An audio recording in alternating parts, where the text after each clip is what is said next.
Bienvenidos y bienvenidas a Travesías Culturales, el segundo capítulo de este espacio que realizamos entre la Oficina Municipal de Cultura y Biblioteca y el equipo de comunicaciones de la Municipalidad de Cabrero. Estamos hoy saliendo por YouTube de la Municipalidad de Cabrero y tenemos un invitado muy especial. Primero quiero saludarlo, Marri Lamien, Pedro Cayuqueo con nosotros. Gracias por la invitación, encantado de estar en Cabrero.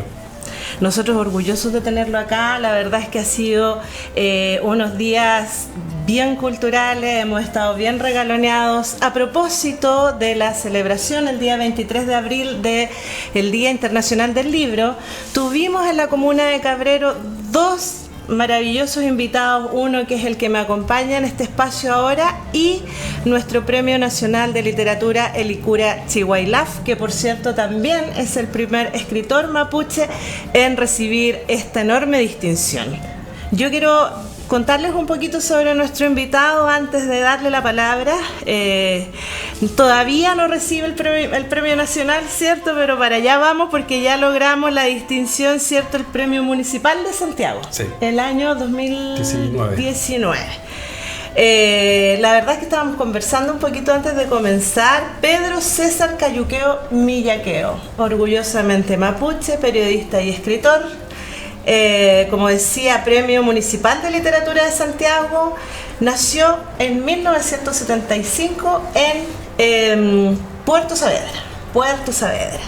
La verdad es que tiene una larga obra, nuestro colega periodista aquí, escritor, tiene una larga obra que podemos resumir principalmente, usted nos va a contar un poco más, la saga Historia Secreta Mapuche, Cautiverio Feliz, de Gualmapu, Porfiada y Rebelde es la Memoria, Fuerte Temuco, Solo por Ser Indios, Huenchumilla, Esa Ruca Llamada Chile, La Voz de los Loncos, y quise dejar aparte un libro que me llama mucho la atención, Inchin, que es una serie de cuentos pero basado en personajes relevantes, ¿cierto? Mapuches, pero que está dirigido a los niños. Sí. Ahí nos va a contar un poquito de esa maravillosa obra que por cierto quiero tener para mis hijos. Y en el contexto del Festival del Libro que organizó la Oficina de Cultura de la Municipalidad de Cabrero y su biblioteca, presentó usted Arauco tiene una pena. Partamos por ahí. Bienvenido de nuevo, Daniel. Muchas gracias. Bueno, Arauco tiene una pena es mi libro número 14. Ya tenemos una larga producción de textos, de crónicas. Es un libro que me trae de regreso a la contingencia. Yo tengo libros publicados sobre periodismo de opinión, periodismo de investigación, crónicas y reportajes. Y en los últimos años me había ido hacia la crónica histórica, publicando libros de divulgación. Ahí está la saga Historia Secreta Mapuche, que creo que vamos en la 16 edición a la fecha. Wow. Es un libro que ha tenido gran éxito editorial. También ha tenido un gran éxito en las cunetas de todo Chile, porque está pirateado de Arica a Magallanes. Y es algo que en lo personal me hace muy feliz en el sentido de que el libro se está leyendo. Es una obra pedagógica, es una obra que intenta enseñar aquellos aspectos de la historia nuestra que lamentablemente la escuela ha omitido durante demasiado tiempo. Porque para entender las conflictividades actuales, para entender las controversias actuales, tenemos que conocer la historia de lo que sucedió en estas regiones del sur. También el año pasado publiqué una obra histórica, Cautiverio Feliz, que acontece la trama muy cerca de acá, en Yumbel. En Yumbel, sí, en el siglo XVII se produjo acá una batalla muy importante de las Cangrejeras, donde las tropas del Toque y Lientur capturan a un soldado español, Francisco Núñez de Pineda y Dascuñán, quien deja un testimonio maravilloso sobre la cultura y la idiosincrasia mapuche de aquellos tiempos. Ese libro es un libro clásico de la literatura castellana que se había extraviado del currículum escolar y también de las bibliotecas durante mucho tiempo al no existir adaptaciones modernas, y yo, que me maravillé con ese libro siendo niño, decidí hacer una adaptación moderna que salió publicada el año pasado. Presentamos el libro en Yumbel, de hecho, una actividad muy bonita que hicimos en el Centro Cultural, y es un libro que también cumple la función de hacer pedagogía en historia. Tenemos que saber la historia de lo que sucedió en estas regiones del sur. Tenemos que saber lo que aconteció con los mapuches en el tiempo de la guerra con España, luego lo que sucedió con las repúblicas, tanto de Argentina y Chile, para entender de dónde viene aquello que Violeta cantaba en los años 60. Arauco tiene una pena, que es el título del libro que andamos presentando este año por Chile. Y en función de eso, bueno, Cautiverio Feliz tuvo una buena recepción. ¿Cómo han estado las ventas? ¿Cómo ha sido la retroalimentación que has tenido? Cautiverio Feliz va en la 3ª edición. Ha sido un libro muy requerido también a nivel de establecimientos educacionales. Hay noticias respecto de que estaría nuevamente volviendo al currículum escolar como una obra indispensable para conocer Chile, conocer la historia de Chile. Está al nivel de la Araucana, Cautiverio Feliz. Es una de las obras fundantes de la literatura castellana en América. Y a mí me pone muy contento que sea un libro que llegue a los colegios, porque también lo hice con el ánimo de que mi hija, que salió hace muy poco de secundaria, pueda leerlo y pueda conocer esta obra que es un relato muy lindo sobre la cultura del pueblo mapuche. Una cultura que no ha cambiado tanto en los siglos, sigue manteniendo patrones culturales, festividades, formas de ser, que son bastante similares a las que podemos ver hoy día en la sociedad nuestra. Entonces, me pareció que era un regalo a la sociedad chilena adaptar el libro de un español para que sea leído por las generaciones actuales.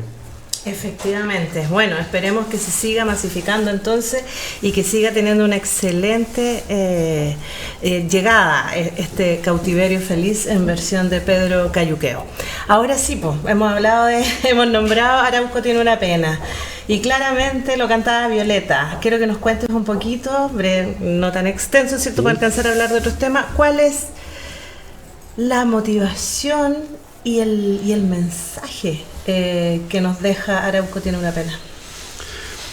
Arauco tiene una pena es un libro que reúne crónicas periodísticas que yo he publicado en medios nacionales e internacionales en los últimos 4 años y que vienen a ser una larga crónica sobre el Chile actual, el Chile del último tiempo, el Chile del estallido social, el Chile de la convención, proceso constituyente, los plebiscitos que hemos tenido, etcétera.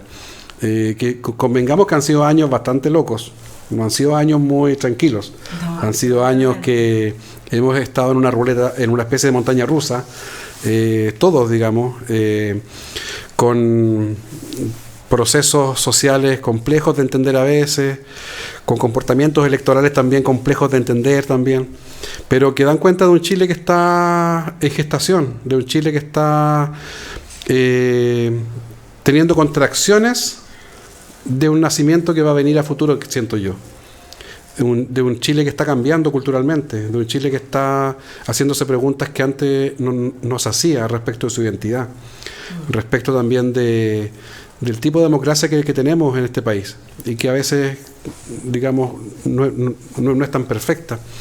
Es un análisis de la contingencia, un análisis del tema indígena, pero también puede ser leído como una larga crónica sobre los últimos años en el acontecer nacional desde una mirada indígena, desde la mirada de un cronista que siempre, en todos sus textos, en todos sus abordajes que hace escritos, lo hace desde su lugar, que es su identidad, la identidad mapuche.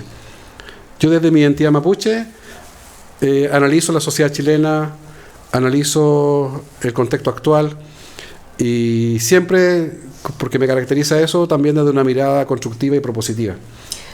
Qué importante lo que dices, Pedro, porque desde la mirada mapuche podríamos pensar en estos últimos años, ¿cierto?, que abarcan las crónicas de Arauco tiene una pena, que el panorama no es auspicioso, que el panorama es más bien desolador. Sin embargo, tú hablas de contracciones en el proceso de gestación y eso nos da una mirada positiva, nos da una mirada de fe en lo que se viene, digamos.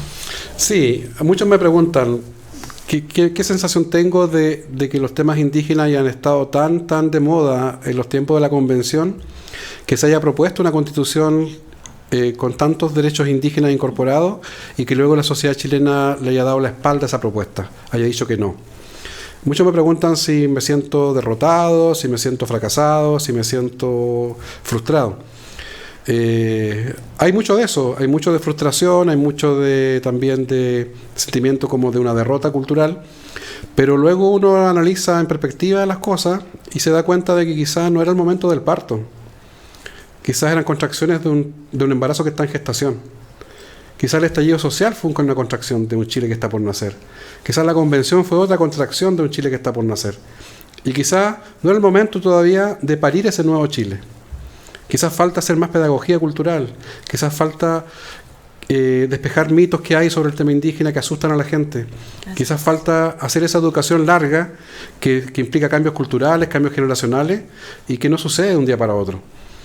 Mi madre, cuando estaba la convención funcionando, con la presidenta Elisa Loncón, con los delegados indígenas que están incorporados, con todas las maravillas que sucedieron en ese proceso, mi madre en un minuto me hizo una advertencia. Mi madre es una mujer de campo, de ya cerca de 80 años.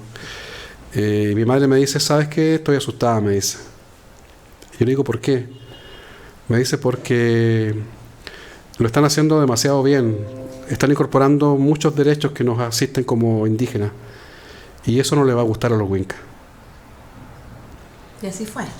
Y yo pensaba, claro, mi madre, una mujer que vivió tantas cosas en su vida, el racismo que había en décadas antiguas muy fuerte, la discriminación, que sabe lo difícil que es ser indígena en Chile, su sabiduría de vida la hizo tener ese miedo de que quizá la sociedad chilena no está preparada para pasar de ser el estado más atrasado de Latinoamérica en derecho indígena al más avanzado a nivel mundial. Quizá era un salto demasiado grande. Demasiado amplio y muy fuerte. Sí, muy fuerte. Y creo que la sociedad chilena se asustó en gran parte con un tema que todavía desconoce mucho del tema indígena. Entonces, yo siento que hay un Chile que está gestándose, un Chile más justo, más inclusivo, más diverso, generaciones nuevas que son curiosas de la diversidad, generaciones nuevas que son distintas a sus padres, distintas a sus abuelos, que han nacido en una sociedad que está hoy día intercomunicada, con mucha información disponible en sus teléfonos, en sus redes sociales, etcétera, y que ve el mundo de otra forma, de una forma mucho más abierta, más libre. Esas generaciones van a ser el Chile de los próximos 30, 40 años.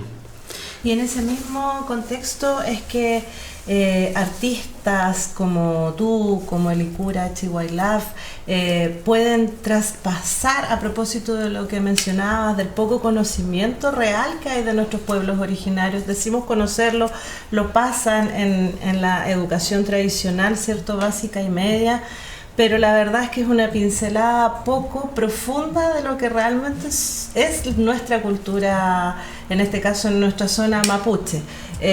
Por lo tanto, vuelvo a la idea, los artistas como tú sienten esa responsabilidad de poder traducir hacia el mundo chileno, ¿cierto?, esta riqueza de nuestro pueblo originario y la realidad de lo que en verdad son, digamos. Yo creo que la gran tarea de quienes estamos en el mundo de la cultura y que tenemos también tribuna pública, que es un privilegio, es insistir con la pedagogía intercultural. Porque la sociedad chilena no está preparada para el diálogo intercultural. La sociedad chilena se forma desde la más tierna infancia en un modelo de Estado, un modelo de sociedad, un modelo de identidad nacional, en una bandera, una lengua, una cultura, etc. Y eso es todo lo contrario a los pueblos originarios. Los pueblos originarios nos formamos de la diversidad. Los mapuches somos una nación, un pueblo, pero tenemos una identidad, pero no somos idénticos. Hay mapuche lafkenche, hay mapuche huilliche, hay mapuche pehuenche, hay mapuche picunche, hay mapuche narche, huenteche. Tenemos distintas identidades locales por territorio. Yo soy mapuche, pero también soy mapuche huenteche por mi territorio donde yo soy. También soy guluche, porque estoy en este lado de la cordillera, y los puelches están en el lado argentino.